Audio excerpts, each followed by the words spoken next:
Oke teman-teman, kembali lagi dengan saya Fikrido. Seperti biasa kita akan buat video reaction lagi soal sepak bola Indonesia. So, seperti apa videonya? Mari kita simak sama-sama. Let's go.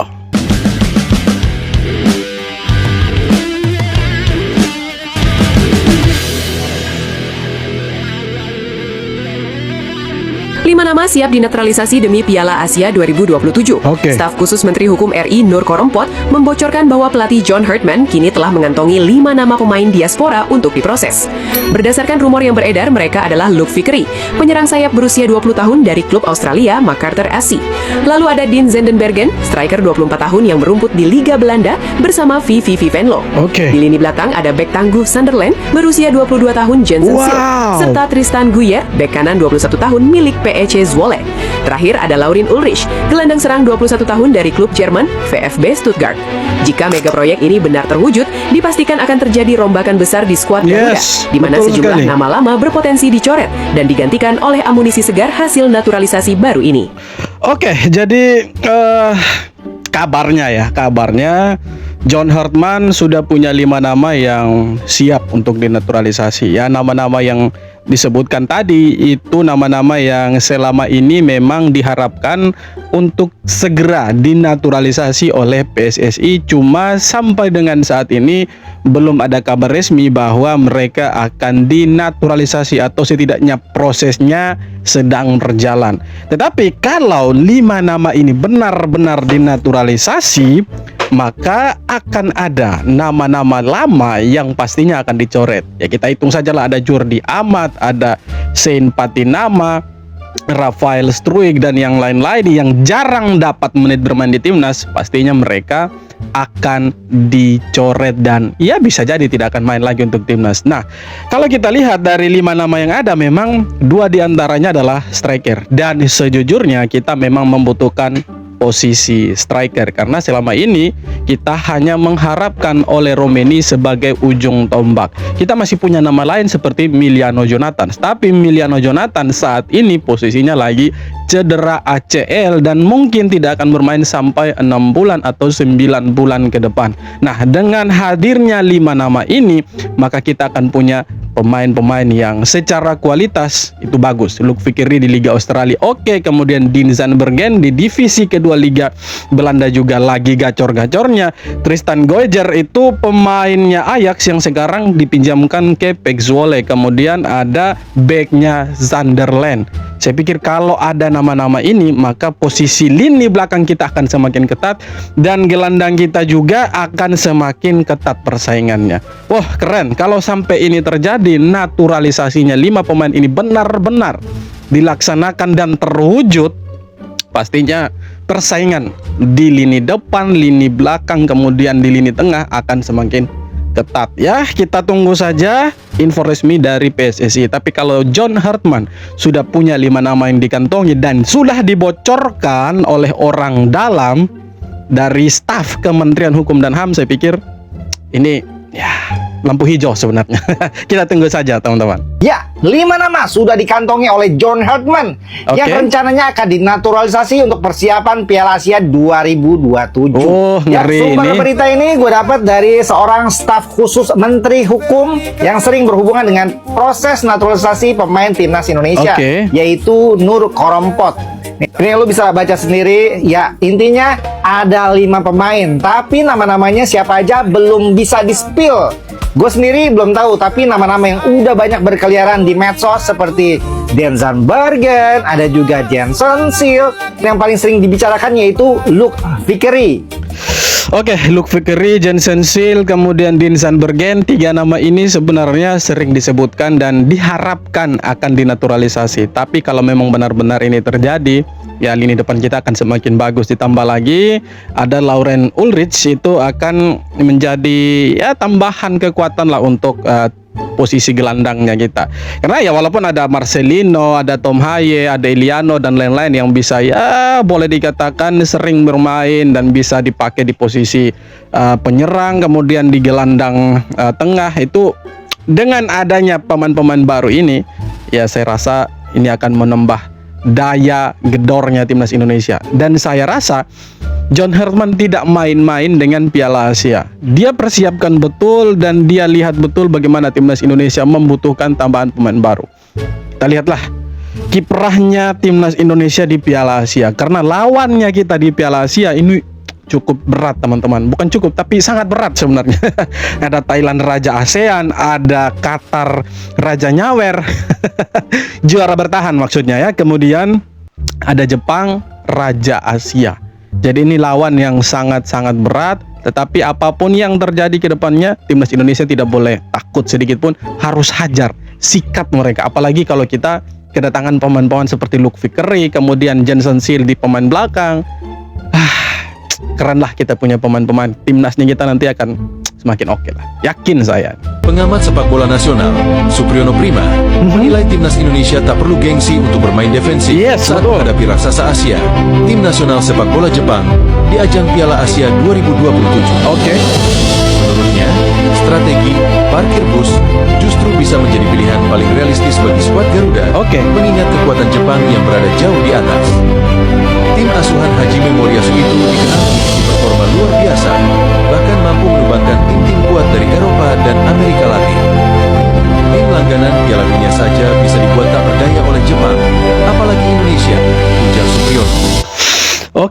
Ya memang kita harus realistis ketika menghadapi Jepang. Kita berapa kali sih kasih kalah Jepang? Kalau kita mau hitung tahun-tahun sebelum kita lahir itu kan pernah kalah 7-0. Cuma itu kan Jepang belum sekuat sekarang, bro. Sekarang ya kalian tahu lah, tim-tim langganan Piala Dunia saja dihajar sama Jepang. Ya kita realistis, lawan Jepang ya tidak dibantai lah. Kalah 1-0, 2-1, 3-1 itu wajar.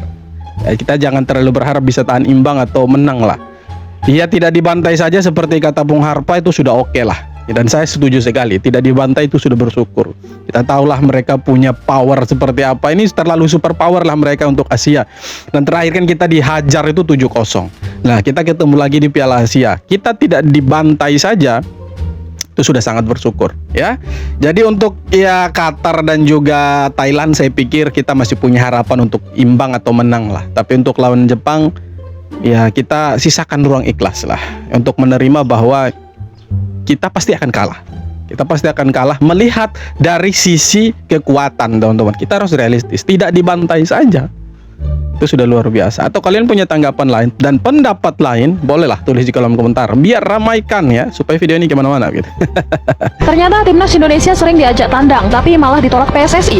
Sekjen Yunus Nusi bilang sebenarnya ada beberapa negara yang mengundang, tapi sebagian tawaran tidak diambil karena dipertimbangkan manfaatnya. PSSI lebih sering memilih mengundang lawan datang ke Indonesia karena antusias supporter di GBK sangat tinggi. Ternyata timnas sebenarnya ada manfaatnya kalau mau dilihat ya, tapi mungkin budgetnya kurang gitu aja sih, kok repot. Kalau mau dilihat manfaatnya sebenarnya ada untuk melatih mental tandangnya pemain-pemain Indonesia ini. Kalau kita lihat selama ini itu FIFA Matchday atau pertandingan resmi yang skalanya itu dari FIFA, kebanyakan kita itu mainnya di kandang, mainnya di GBK. Tapi ketika kita bermain di luar seperti ada sesuatu yang kurang.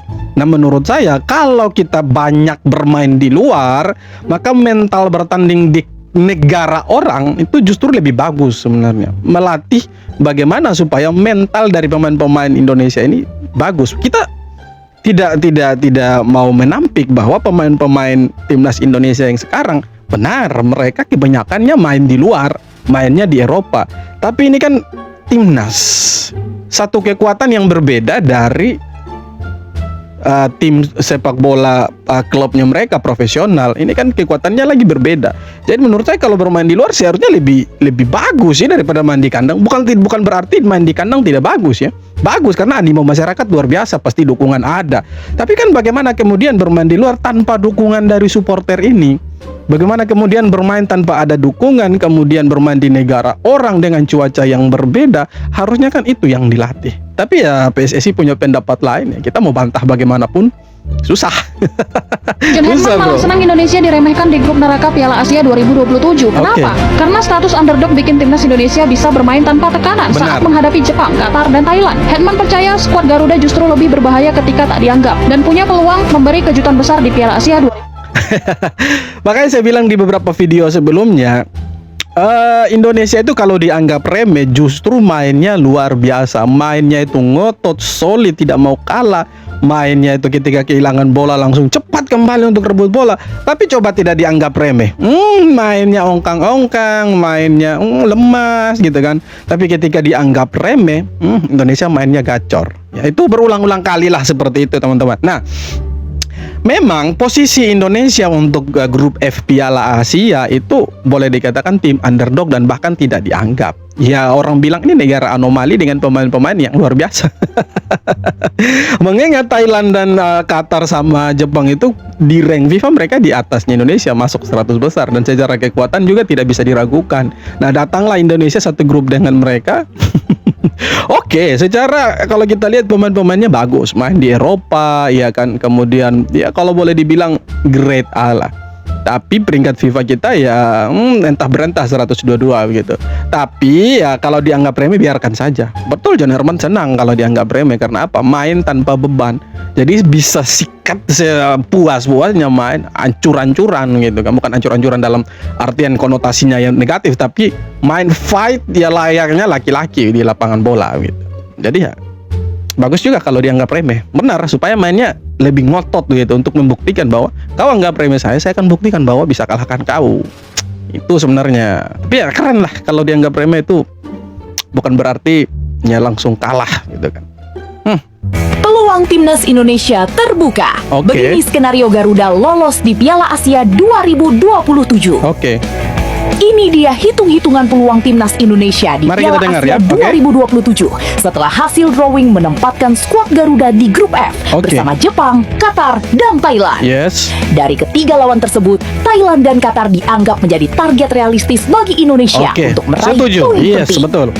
Jepang diprediksi menjadi lawan paling berat di grup karena kualitas Samurai Biru masih berada di level tertinggi Asia. Karena itu, timnas Indonesia dinilai wajib memaksimalkan pertandingan melawan Thailand dan Qatar demi menjaga peluang lolos ke fase gugur. Dilansir dari CNN Indonesia, pengamat sepak bola Supriyono Prima menyebut laga kontra Thailand harus menjadi momen wajib menang bagi skuad asuhan John Herman. Rivalitas ASEAN serta kualitas pemain yang dimiliki Indonesia dinilai cukup untuk merebut 3 poin. Sementara saat menghadapi Qatar, Indonesia diprediksi masih memiliki peluang mencuri poin. Kehadiran banyak pemain naturalisasi membuat kekuatan Garuda dianggap mampu memberi kejutan di grup. Supriyono juga menegaskan, Indonesia harus menghindari kekalahan besar dari Jepang karena selisih gol bisa menjadi faktor penting penentu kelolosan di akhir fase grup. Betul sekali. Ya, kita jangan sampai dibantai sama Jepang lah. Betul. Tapi kita punya kesempatan 2 pertandingan lawan Qatar sama Thailand itu memang benar-benar harus curi poin. Wajib hukumnya kita menang lawan Thailand dan juga lawan Qatar. Untuk lawan Jepang kita jangan terlalu berharap banyak. Kenapa? Karena ini tim terlalu kuat. Dan pertemuan terakhir sekali lagi saya harus bilang kita kalah 6-0 kita kalah. Kita dibantai habis-habisan. Jadi realistisnya kita jangan kalah dengan skor yang cukup besar. Supaya apa? Selisih golnya itu kan nanti dihitung. Pasti dihitung. Dan kita bisa lolos dengan posisi runner up atau sekurang-kurangnya peringkat 3 terbaik. Nah, kita ya harus mengulang kesuksesan seperti edisi 2023 di mana kita lolos sampai 16 besar itu lewat jalur peringkat 3 terbaik ya. Jadi semoga timnas Indonesia di Piala Asia kali ini kita bisa ya menunjukkan bahwa ya inilah Indonesia yang dianggap remeh dan Indonesia yang dikatakan negara underdog tapi bisa memberikan perlawanan yang cukup serius untuk negara-negara kuat. Karena ini negara-negara elit Asia, bro. Jadi kalaupun nanti misalkan kita bisa kalahkan Jepang, walaupun mustahil, itu sudah bersyukur. Tapi tidak dibantai oleh Jepang adalah sesuatu yang harus disyukuri oleh semua masyarakat Indonesia. Kira-kira begitulah. Pernah kalahkan Jepang dan Qatar bersama Kanada, tapi bagaimana dengan timnas Indonesia nanti?